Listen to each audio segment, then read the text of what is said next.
qu'en 2016.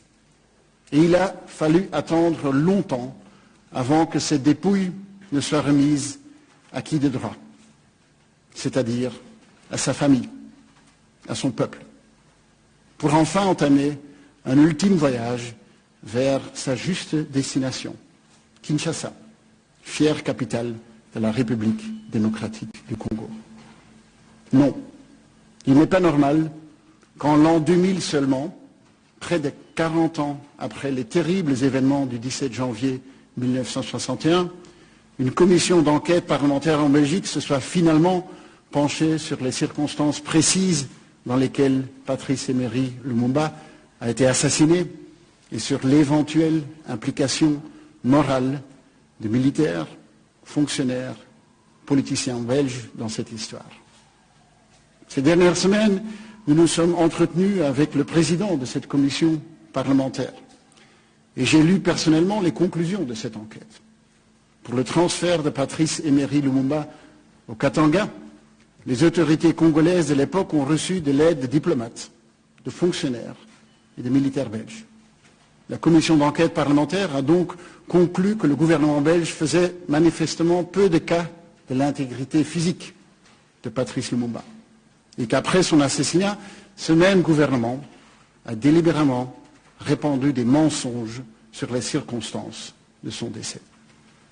Plusieurs ministres du gouvernement belge de l'époque portent en conséquence une responsabilité morale quant aux circonstances qui ont conduit à ce meurtre. C'est une vérité douloureuse et désagréable, mais elle doit être dite. Les ministres, diplomates, fonctionnaires ou militaires belges n'avaient peut-être pas l'intention de faire assassiner Patrice Lumumba. Aucune preuve n'a été trouvée pour l'attester.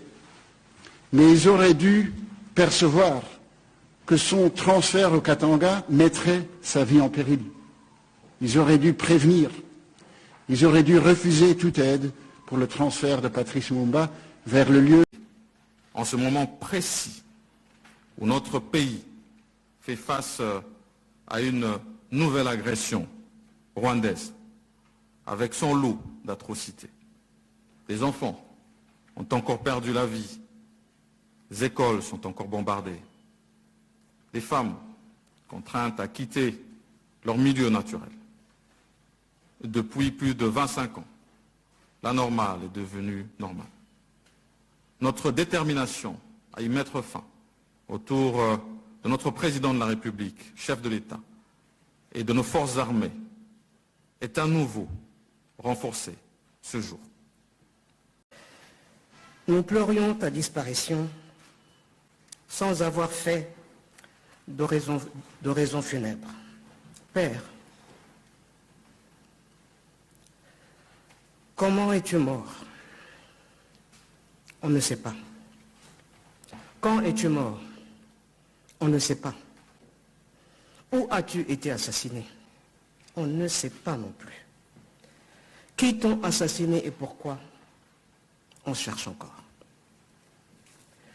Tout ce que nous savons, Père, c'est que tu as été condamné par tes bourreaux à demeurer un défunt sans inhumation, un corps sans chair ni ossements, une âme en perpétuelle errance, un héros sans panthéon, un objet sépulcral sous séquestre de la justice, sans l'ombre d'une tombe pour le repos éternel, n'ayant qu'une date comme le 17 janvier 1961.